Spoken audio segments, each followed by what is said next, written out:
This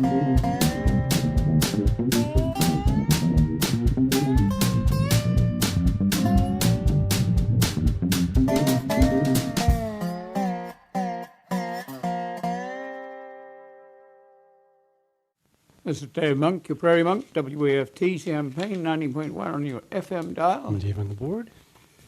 And, we had the Chenoweths on last week, and after that, we took a field trip. So I'll do something about that. But we were also talking about Girls On, and they have an event next week, so let's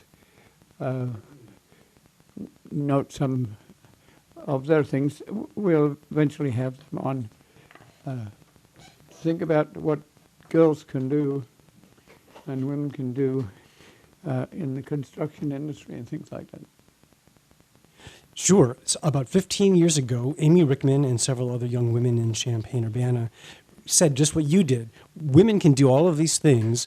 The only thing stopping them is the fact that we live in a culture where women tend to get shunted into certain types of things. Oh, you can be a teacher, you can take care of children, things like that. There's no reason they can't be doing math and engineering and all these great technical things. Those are traditionally boy jobs.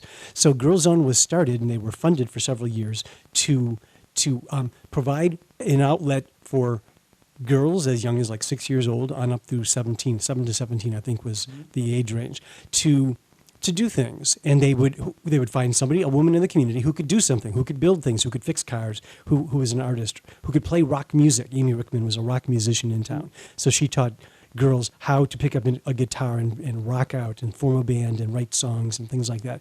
And so for several years, that's what Girls Zone did. In fact, they were on WEFT for quite a few years. We had something called Radio Girl on Saturday mornings, I believe it was. And you would have these girls from 7 to 17 planning what an hour of radio should sound like, and they would come in and they would do it.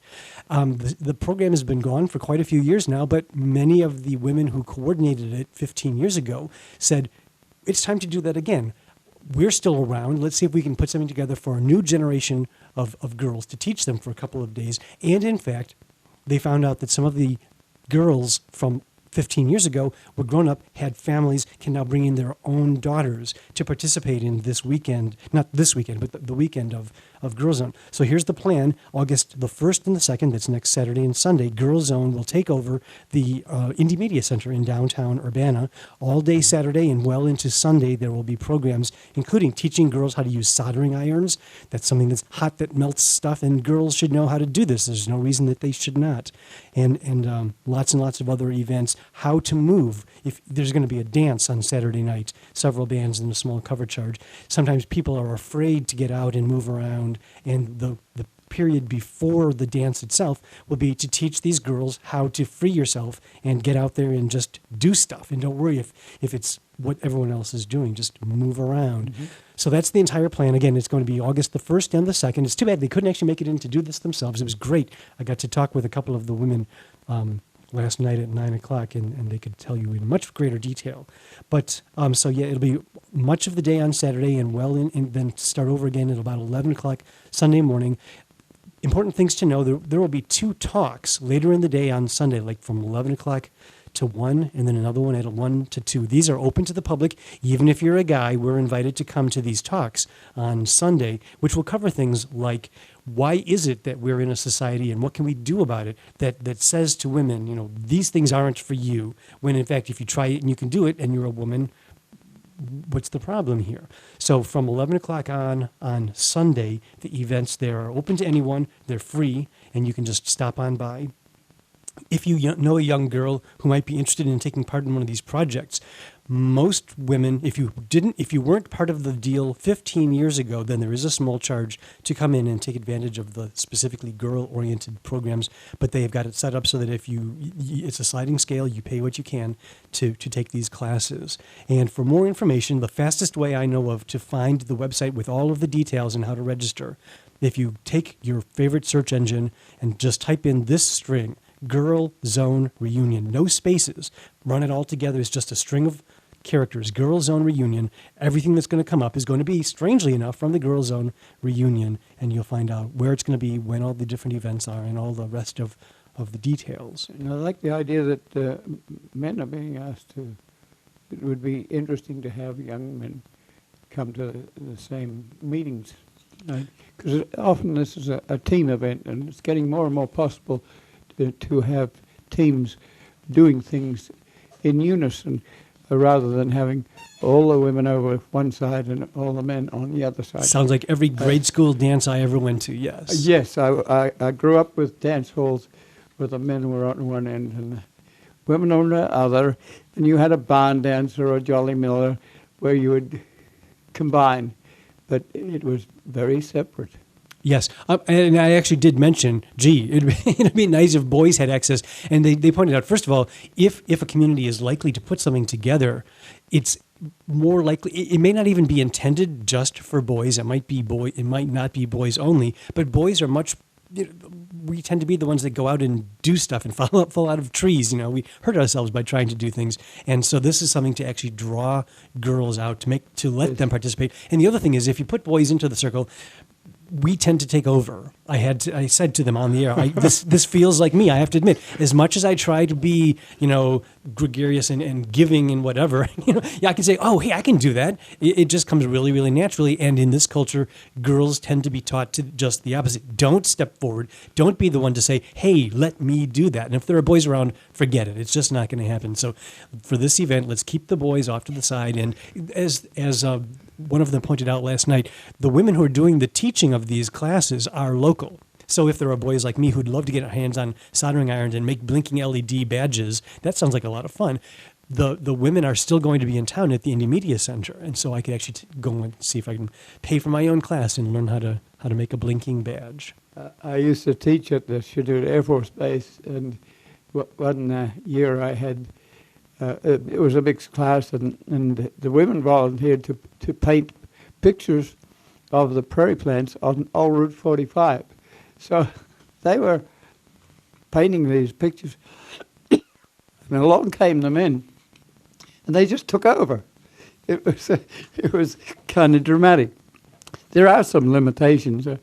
I think of the 250-pound person with a jackhammer and a jelly belly, and even that has been replaced by backhoes, which could be run by women, and they're often electronic or hydraulic, and you don't need to have a huge muscle. But there are some things that men can do, and there are some kind of time constraints.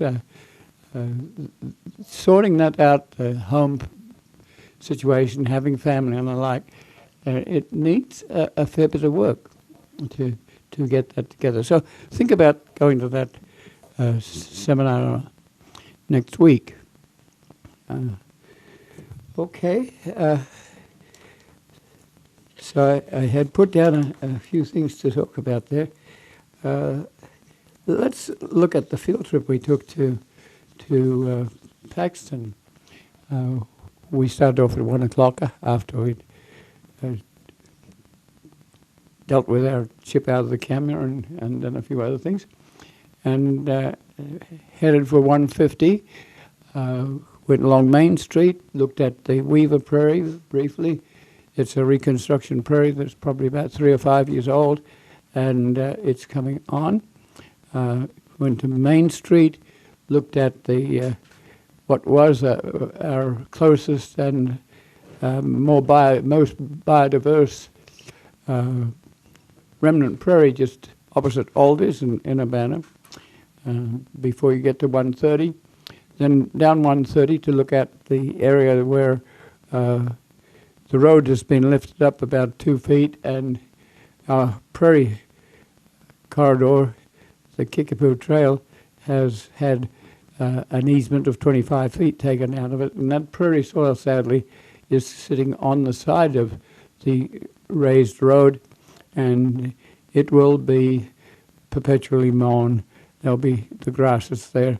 So we talked about that sort of thing. Then headed north to Rantoul, through the farmland. It's interesting to drive up the back roads instead of on the main line. The corn is about 12 feet high. it's tasseled so that when you get up on a hill, you can look down on it and it's yellow, not green. And you're looking at the tassels. And you're looking at extensive mowing in some cases. You're looking at drainage ditches. You go across Flatville where the marine dribbled out its water and had a very swampy area which was drained by Frieslanders, Deutschlanders, and people who had been used to draining in Europe, and then get to Rantoul and a little cemetery that had an old Route 45 behind it, and the new road is moved out and around that cemetery. So we went through the cemetery. There's a little history in the cemetery. Then we get on to old Route 45. It's a very good access for us and other people. It's also a place where people dump, and I have to report that there's a lot of dumping there just through a week. And some of it, I suspect, may be emerald ash borer trees, because I haven't looked at the little tracks that the animals make, the insects make, but it's sort of like a little dome with a flat bottom. But Rantoul is unfortunately a prime candidate for the ash borer at the moment, and I suspect we've received at least 4 loads of dead wood, and that saddens me, because one of the rules of the game with emerald ash borer is that you don't move the wood around so that you spread the insect. One of the problems has been that people who camp take wood from one state to another state, or one region to another region, and one locale to another, and that spreads the creature. So the rule of the game is please don't transport wood like that. We looked at the prairie. It was in very good shape. A few teasel plants growing, but the purple clover was out. The roses were done. The purple cornflowers were done. The grey-head cornflower was coming, and the liatris was coming. So we didn't spend too much time there. A little damp, because there's a little stream that goes through it, which we were very glad to have. It takes water off the moraine and sends it to the flatland, just like as it did 10,000 years ago. And we have a borrow pit a borrow pit being a gravel pit. The whole idea was that you borrowed the gravel and brought it back, but that never happens. You take it. So it's a gravel pit that's taken 8 feet of topsoil and glacial till, because it makes good road pack. And but around the edges there's been prairie, and next door is an old interurban trail and a railroad line, and both those rights of way have remnant prairie on, which we're very proud of. And we use the seed to Johnny Appleseed into the gravel pit prairie, or perhaps another word for it is dipsy doodling seeding, or broadcasting is another word for the same. And you try not to necessarily cover the whole lot. The prairie didn't do that. It had it in patches, so the cordgrass would be here, and the little patches would come, and sometimes one of the regrowth succession plants that is rather interesting and is on that remnant prairie is liatris. 2 types of liatris. Gay feather, which is a sort of a plume, and button liatris, which is like little buttons up the stem. The button liatris arrives later than the gay feather, but they establish, and very shortly the prairie will look purple because of those plants. We went up the hill up the Bloomington Moraine. We looked at the concept of having a demonstration prairie where our Pope Prairie, or the gravel pit prairie that we've been talking about, is a mesic, or a middle range of moisture. And then to the south of the cemetery is a triangle that's absolutely wet at the moment and impounded.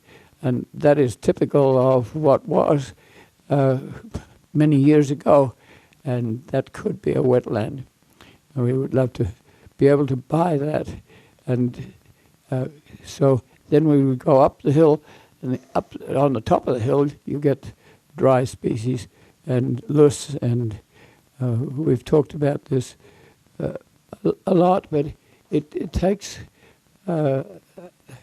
repetition to understand a prairie. It's not the easiest thing to understand its associations, so that one plant or one insect, they balance with each other, and you may have several items coming together to make a plant association, and we don't have the research to know that, but we do know that these plants have niches, and I was double checking Jack White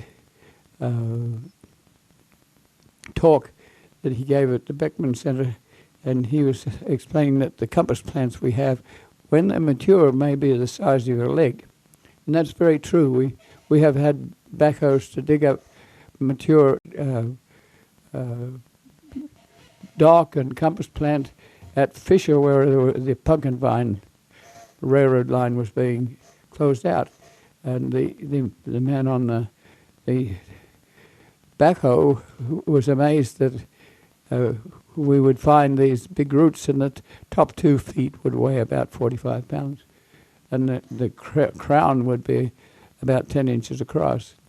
So these are plants that have been around for a while. We like to save the original prairie. We're not as big as others in reconstructing prairies. And it's very hard to reconstruct what was here years ago. And Jack White was saying that if we bulked together all the little elements of prairie that we have saved in Illinois, it would amount to 1 square mile, when the state was 2/3 prairie. And so we looked at that, and we looked at it in a broader sense, because I want to recommend that cars that have the time, or people that have the time to be interested, or bicyclists, get off 57 as they're coming south, and parallel, you could get off at Kankakee, parallel for about 3 miles. The road really is parallel to a railroad right-of-way of prairie. It's very interesting. It's near the Kankakee River, and it's got those sand dunes that you get when the meltways from glaciation dry up and they're blowing across the country, and the heavier gravel and sand drops out in sand dunes. And so that 3 miles is a more or less a sand prairie.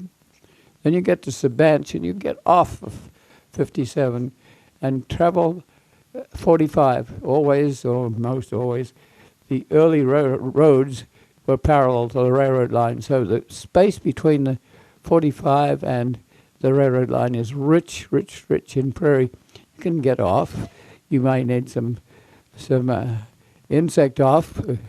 I came back the other day with a whole bunch of chiggers, so but it's worth the effort to see what's blooming, and the flowers are not huge. They're small, and so things like purple clover at the moment are just the size of your little fingernail, and the first segment of your little finger, and they're there. You have to look for them. The lead plant is up, and you have to wait to get purple gentian and other things like that. Some of the grasses, drop seed is there. Some of these things are very, very rare.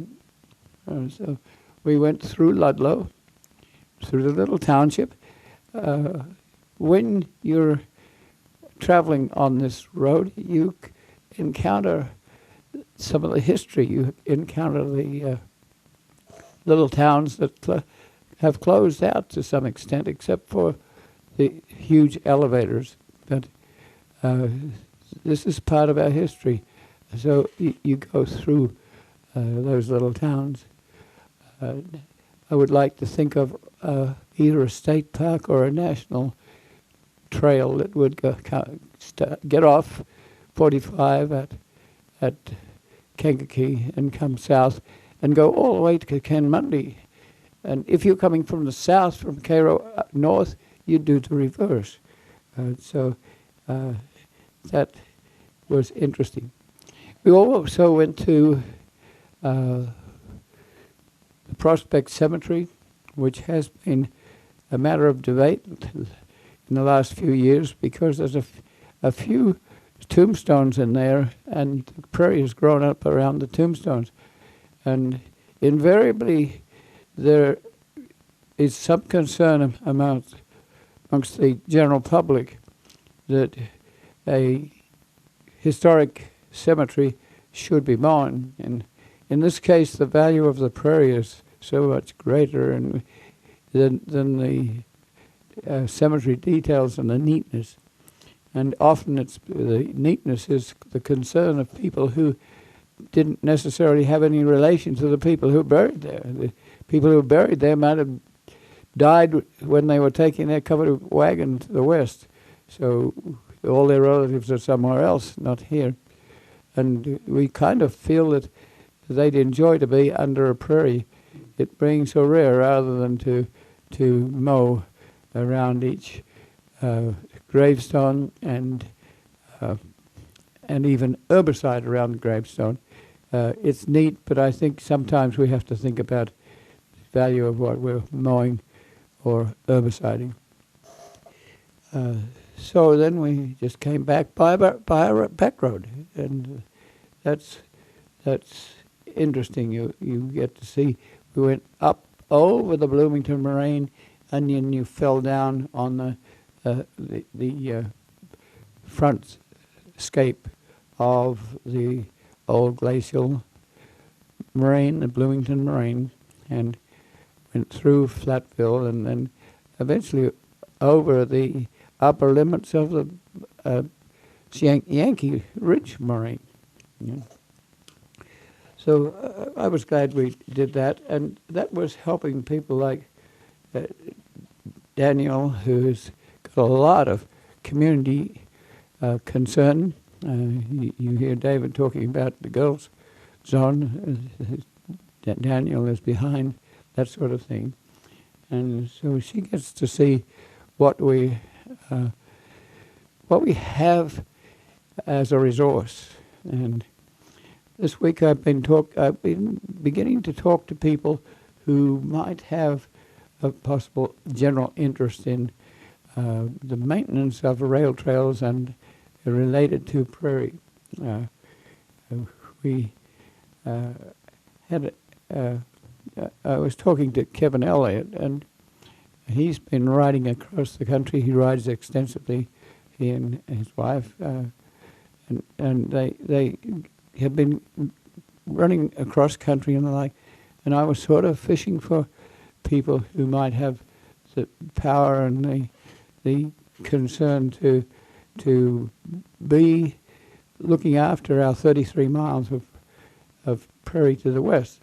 And that was interesting. And Kevin is sympathetic, but he also has a whole bunch of other things like jail considerations, and he's a counselor, and there's a lot of concern about what you do with people who are incarcerated. And so I appreciated that sort of debate. Remarkably, at about the same time, I got a call from Rails to Trails. The Rails to Trails organization is national.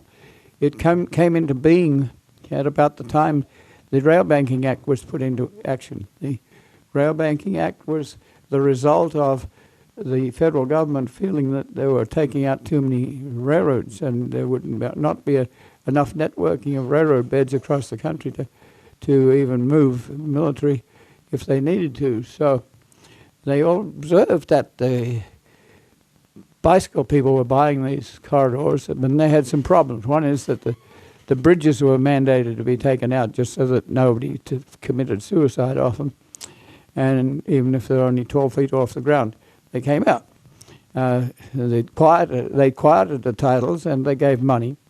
And so we bought railroad quite a long time before there was a Rail Banking Act. So we haven't had the advantage of enhancement. It's called enhancement money. The feds will expect you to buy the railroad. If you want to be, you have to be that interested to buy the railroad bed. Then if you can cooperate with the railroad that's retiring the bed and the surface transportation, that's the federal Department of Transportation, and the interested group or groups that would want to buy. So we had bought a section of the railroad for that very reason, but before the Rail Banking Act was instituted. So it has been a little bit of a country cousin with not a lot of money. And so I'm very interested in how the rail to trail movement might be able to give us some credence. But the reason for the call was going back to a conference probably 2 years ago. It was a 7-state conference in the Midwest talking about rail trails and regular trails. And so a number of us were there. The Urbana Park District was there. People from CCDC were there, the Champaign County Design and Conservation Foundation. And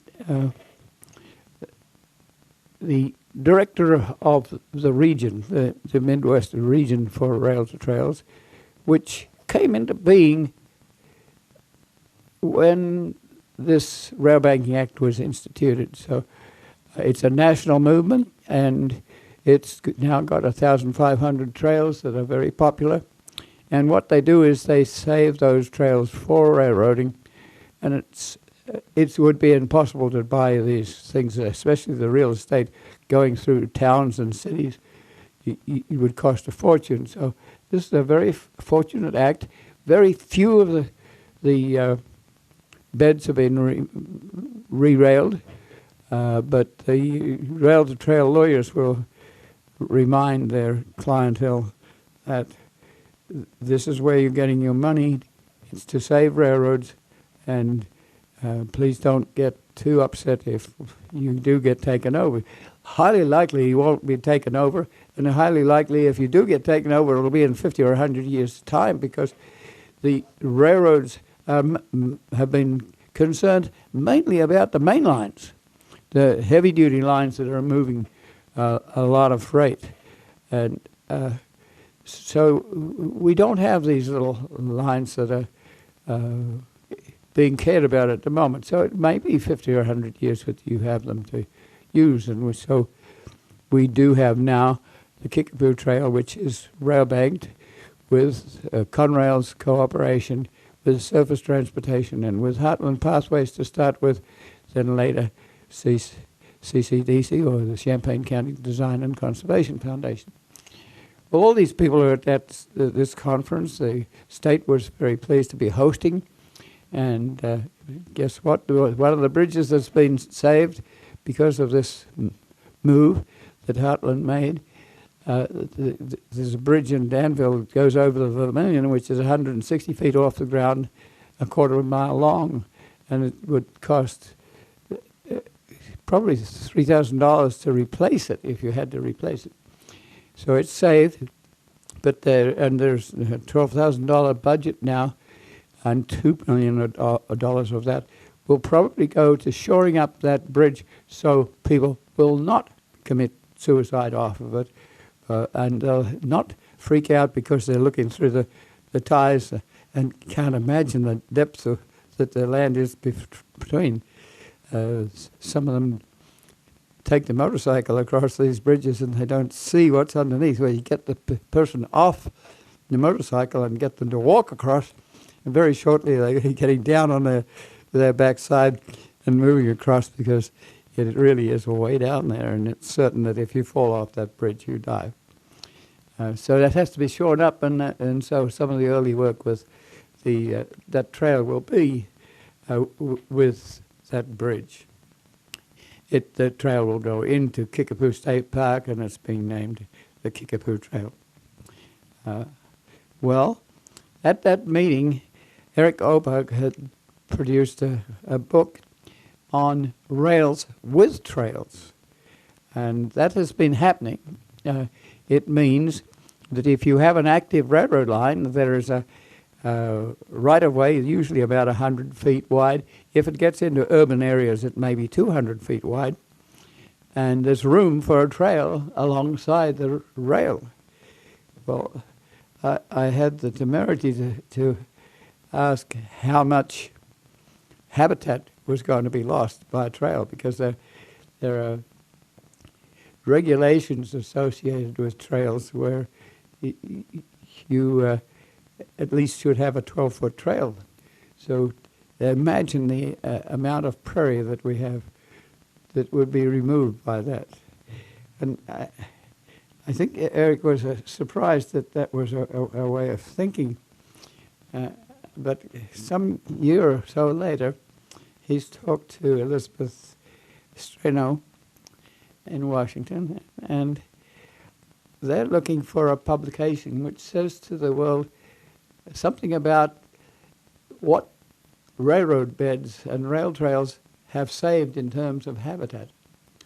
And it's considerable. If you take our 33 miles in the Monticello area, that amounts to about 330 acres. So we have soil, even though we've got some people who encroach from the sides and some people who encroach destroying the contiguity, we still have the soils.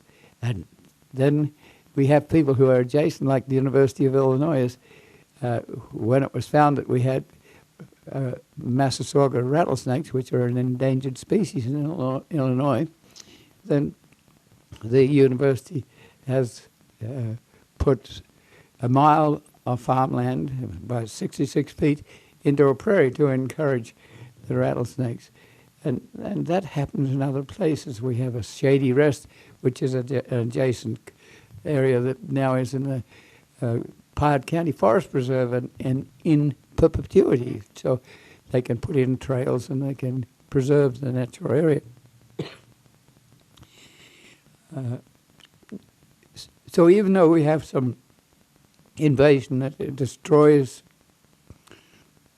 the microorganisms, the bacteria, the fungi, the paramecians, all the creatures, millions and millions of creatures that are in the soil, we'll at least preserve some of that. And it's like if you want to find a true soil these days, you may have to crawl under a church to find a soil that hasn't been chemicalized and herbicided and insecticided. So we still have some of that there. And that's what Elizabeth is interested in doing. She wants to come here and do some site work, and we hope to involve other people in trying to figure out when she might come, and we hope to have her on the air, and she would be an ambassador for Rails to Trails and look at some of the areas above and beyond that. The Kickapoo Trail, which is moving along, and it will be in the hands of the Forest Preserve and the Vermilion County Conservation District. And there are people who do care about the prairie. Dan Olson's been on the Grand Prairie Friends. They've done a lot to salvage from that corridor, which is the first 5 miles between 130 and St. Joe, have been widened 25 feet, so we've lost that prairie, but there was very good prairie, and so people, the Forest Preserve and others, Grand Prairie Friends and Sear and others have, including ourselves, Heartland Pathways, we've salvaged from that rich prairie. It doesn't look so rich. It's not the world's greatest prairie, but we don't have the world's greatest prairie. We only have what is left. And so we also have the problem that crud trees, while we've been debating about having this trail for now 30 years, we have trees growing on the corridor. And people like to have trees. But the trees are growing on prairie soil, and we hope that the trees will disappear. They won't disappear easily because it takes time and energy to remove a tree and mulch it and get it off of there. And bicycle way people like to have some shade and a tree to sit under, a tree to hug occasionally. So, and the prairie is a different cat. But it's there, and it's our genetic material, and we don't know what we might want biochemically out of that prairie in the future. So if you stand about where John Deere's sales unit is, halfway along between the 130 and Walmart and the Mayview Cemetery, then in that area we have photographs of almost pure prairie. Now it's got a lot of trees, so there's some work to go on there. So the sort of thing that Elizabeth is interested in is how do we go about preserving the prairie. And there's another problem in that most of the trail people are interested in trails. There are some people who want to go from A to B, and they're exercising their muscles, and the fun of doing that is to get there as fast as you can. You might have to have a mountain bicycle with heavy tires, so you won't be going at 30 miles an hour, but it's a challenge.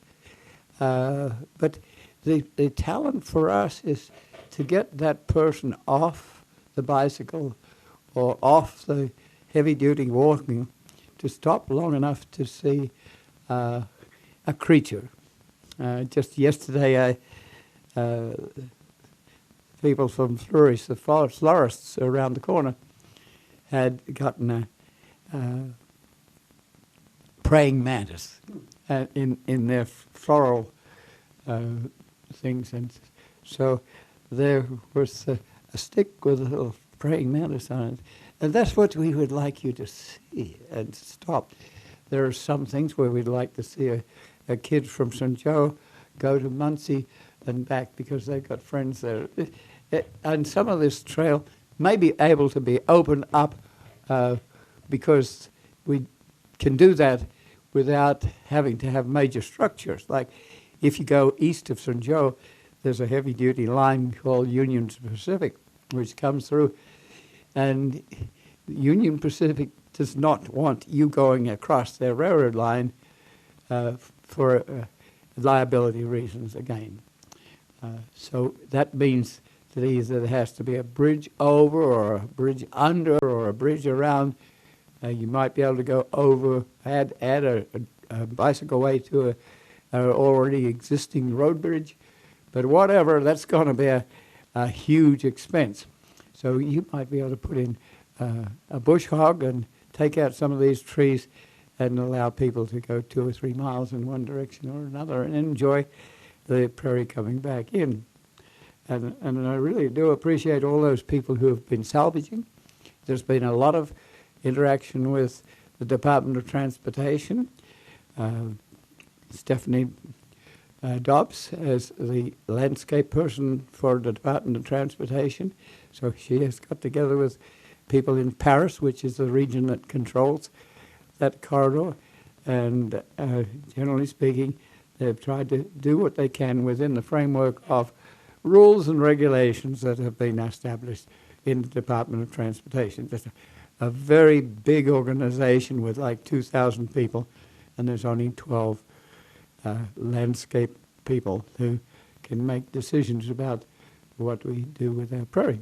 But they did get something like 50 tandem truckloads of soil that were going to be taken out because of making a ditch. Then that soil went to Homer Lake for preservation. It will grow. The seeds are there. The plants are there. It will be very weedy for about 5 years, but I haven't seen it lately, but when Elizabeth comes from the Rail Trails movement, we'll be showing her that sort of thing and how we use rail trail movement to preserve the dignity of some of our prairie. And so that is going on with an existing trail where the permissions are all there, the land has been bought, the interim trail users agreement has been signed, and so that's okay now. There's a lot to be done, there's matching money to be raised, but go back to the west, there's 33 miles of railroad bed there, and there's 2 state parks in the Clinton area, Weldon Springs State Park and Clinton Power Plant State Park, a 5-mile trail over the Hensley Moraine, which is interesting terrain, would just work well. And so we're looking for people who have a interest that might just range to 50 years or 100 years or 200 years or even 500 years, to think about what we do with that country cousin that's been rather poverty-stricken. We have 3 truss bridges, we have trestles that are interesting, we have the Sangamon River with riparian areas alongside it. You get to see the prairie forest as well as the prairie itself, so it's a total ecosystem and it does include small patches of forest, often along the well-drained rivers. The trees like water, but they don't like a lot of water, except if you have a ball cypress. If you go to southern Illinois, it will grow in water, but it has breeding needs, so you have cypress needs that help it to be in wet places. But we don't have ball cypress here except where it's been planted. But excuse me. So I've been pleased to try and give Elizabeth Strano some background to what we have been trying to do and what others have been doing. And we haven't got our act together yet, but we hope to. And if you're out there and you're interested, then we'd be pleased to hear from you and perhaps get you together. This might be a start. I think in the long run they would like to have a national publication that would say something about the preservation alongside the railroads, and that's very, very good.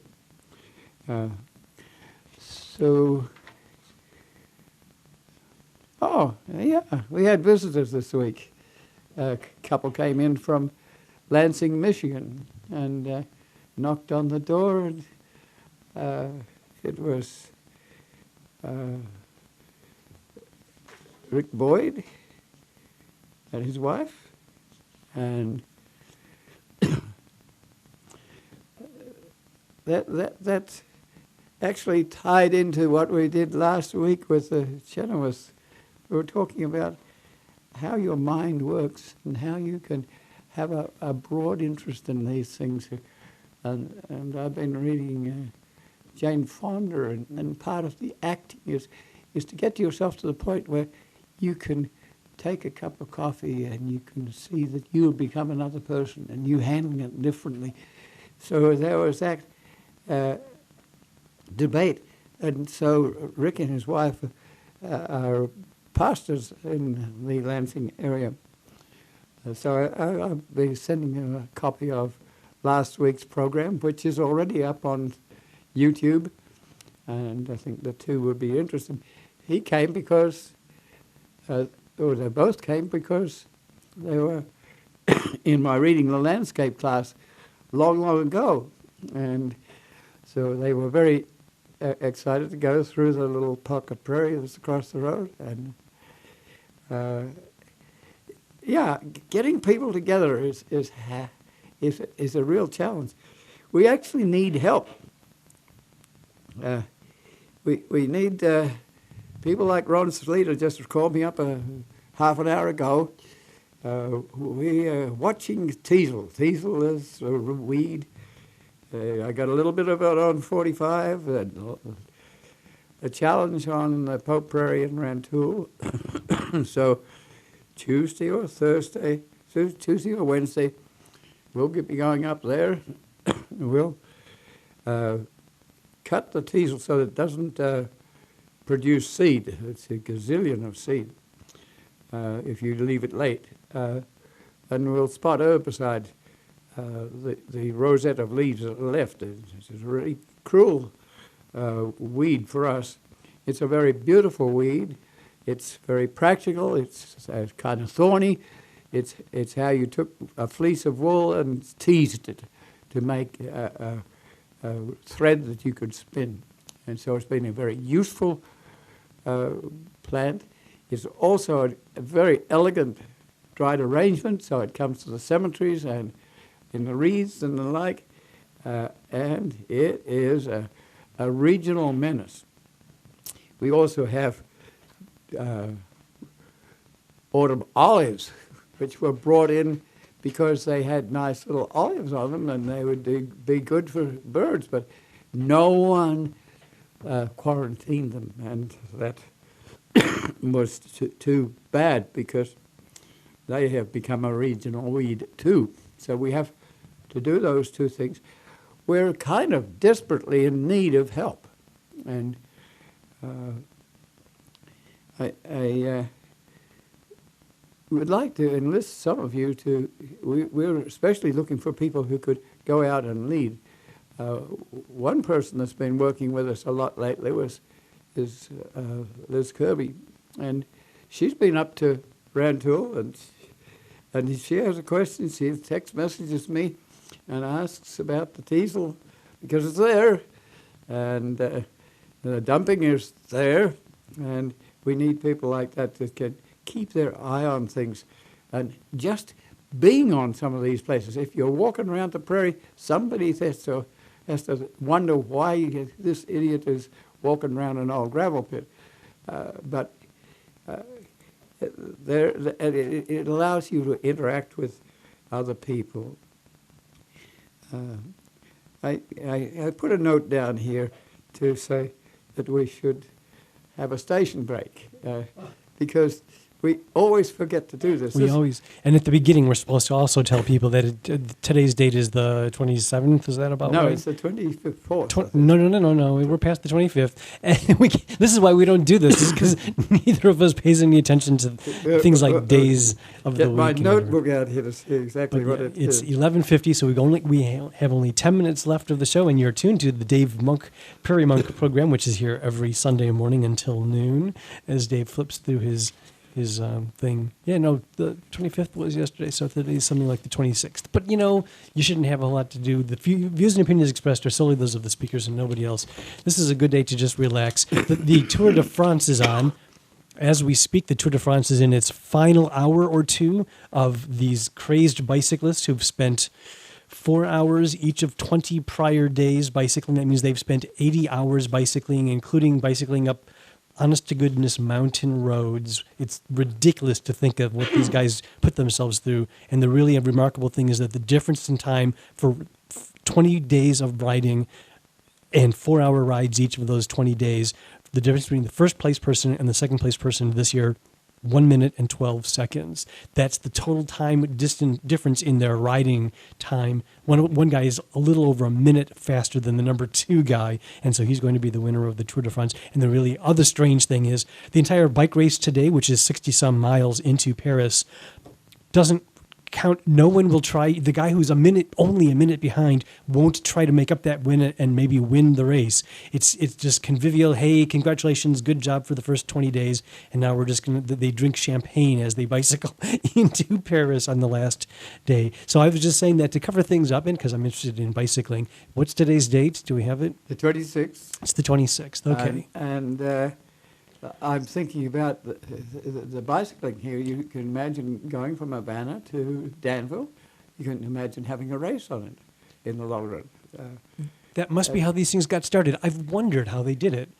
In the early 20th century, L'Equipe, which is a sports newspaper in France, came up with the idea of taking what must have been done casually. People go on bike rides in this community and they say, I'll race you to the next power line, the next phone line, and whoever gets there first, yay, you win.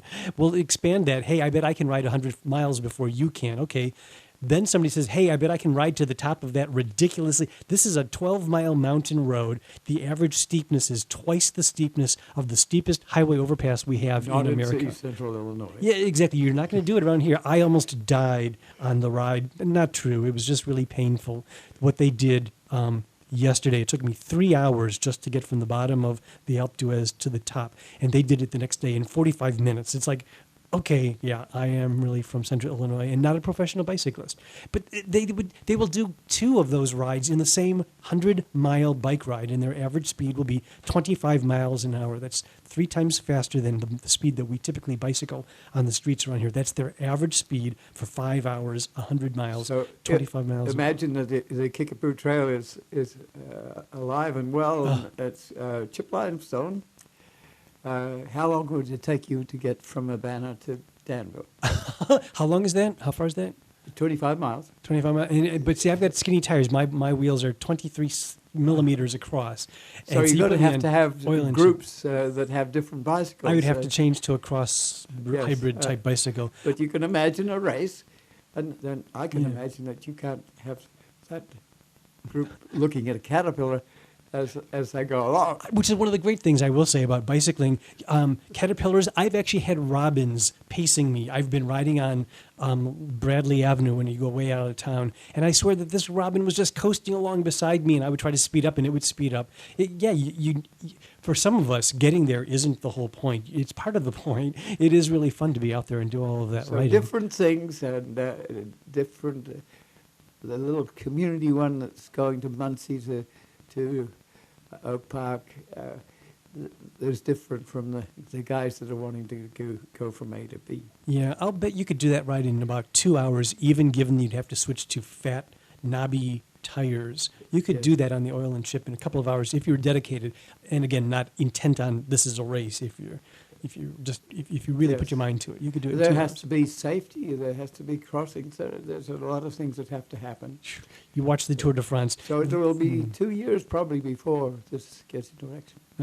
One of the problems on the Tour de France is that as they fight their way up these mountain roads, they're not given that much room. Sometimes there aren't even guardrails to keep the audience away from them. People will step out in front of them with a flag and wave it. So talk about safety. These are $1 million plus paid professionals, and you're probably going to be safer on the oil and chip going to Kickapoo than some of these nuts on their bicycles. Anyway, but yeah, so today's the last day. Shortly after we're finished here, Chris Froome from England will be the winner of this year's 3-week bike race, the Nut. That's nice to hear. So it relates to how you might use those corridors. And the same would go for the 33 miles in the Monticello area. We do have a 2-mile trail from the west side of Monticello through to old Route 47. And then we hope that perhaps that old highway, which has been replaced by I-72, is kind of a quiet road. It could be a shared road all the way into Decatur, which has it's got bicycle ways around, and Monticello's been hiring people to do bicycle way things. And it's just the time's ripe to do this. If we don't do it very quickly, we'll lose things like the elevator that we just lost to burning, or we'll lose it to farming or drainage or whatever.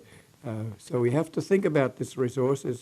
It's worth well over $1 million, and it's worth preserving. And Champaign-Urbana doesn't have a lot of interesting terrain, but counties to the west, Piatt and DeWitt, do have lakes. There's Clinton Lake, there's Weldon Springs State Park, and there's Allerton Park, which is like the seventh wonder of the world in East Central Illinois. So think about those things. It's nearly time. I was going to say something about art, because some of this that you were looking at requires thoughts about art in the landscape. And so can I imagine you on the trail with an easel and a paintbrush and recreating what might have looked like millions of acres of prairie in East Central Illinois at one time? Could you take a photograph of an insect, a bumblebee? We love bumblebees. We're out of pollinators. So what is your photography like? What is... can I look at culvers root and take it sequentially and give you an idea of how it looks like when it gets to be flowering and then seeding? There's one guy at Prospect Cemetery. He's had his young teenagers take time-lapse photography at the same place over a whole season. Think about these things. Susan Jody has sent me pictures that relate to local natural areas like Busey Woods. And we do silkscreen printing, and so sometime I'll talk about that. We've just got on to different wavelengths, but it's very nice to have you listen to us. And this is Dave Monk, your Prairie Monk, WEFT Champaign, 90.1 on your FM dial. And Dave on the board.